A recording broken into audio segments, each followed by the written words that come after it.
I'm being joined now on the news at 10 by the Director of the Nigeria Agricultural Quarantine Service, Mr. Vincent Isegbe. Look at some of the issues surrounding food preservation in the country. He's in our Abuja studio. Mr. Isegbe, thank you for joining us on the news at 10. Firstly, is it the norm for foods, especially dry foods, to be preserved with chemicals? Well, chemicals in itself, they are important. But the application of it is, the wrong application is a serious challenge in the country at the moment. And the issue has to do essentially with lack of information. I believe strongly that most of the people who engage in these things do not actually know their consequences of applying these deadly chemicals on food items. Like the video trending on social media, you could see that the young man was very enthusiastic about what he was doing. He was smiling. And he even went up to the point of showing whoever the cameraman was his own shop. If he knew what he was doing was wrong, he would dare not do that. So I believe that we need to do a lot of sensitization, both the government regulators, the Association of Bean Sellers, and everybody involved in the value chain. Thank you. I agree with you that sometimes these things are done out of ignorance, but I'll also argue that preservation is one area we're still lagging behind in the agricultural value chain, which explains why prices of food items are usually high during off-peak seasons. Do you think this is probably why farmers have resorted to using cheap chemicals to preserve food? Well, we need to look at it holistically. You know, it may surprise you to know that as a nation, we are yet to have a national pesticide policy.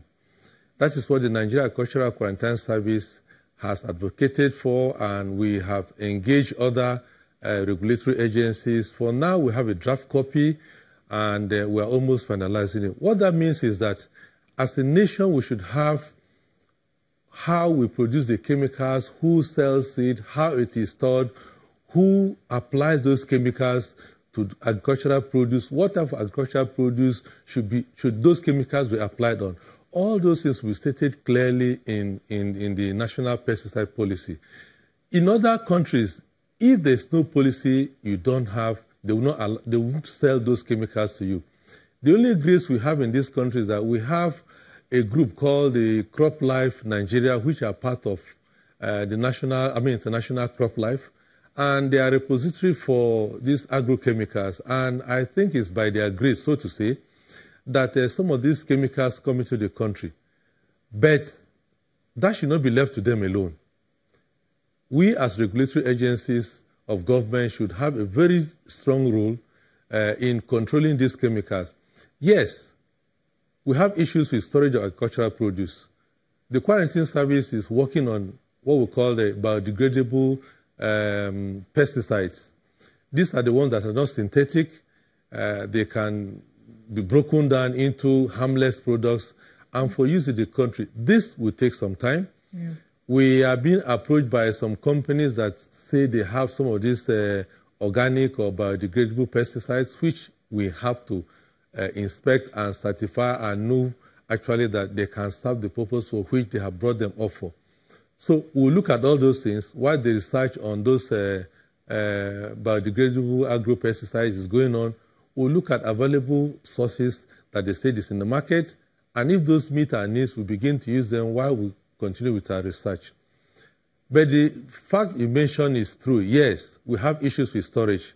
And that's why most times we lose between 30% to 40% of agricultural produce because we are not able to store them well. Take tomatoes, for example. It faces the same issue. Oranges, too, the same issue. At the season of production, oranges are very cheap. But at off-season, you need to dip and sit in your pocket to be able to buy fruits and vegetables for your home use. So it's a challenge. The researchers are working on some of the issues that we need to address, and we as regulators too are working. But I will say that as a nation, we should have gone much further than this. Because some of these things we've known for a very long time that our people have been facing these issues. But you know, research is expensive. And that's why probably by now we are not able to do that. Let me give you just one example. Yeah, between Queensland and New South Wales, just to control fruit flies, they spend about $5 million US. Convert that to Naira, and you see how much that is just to control only one pest of horticulture. So controlling these pests are very, very expensive. True. And to compound the matters for us as a country, some of these pests multiply at geometric progressions.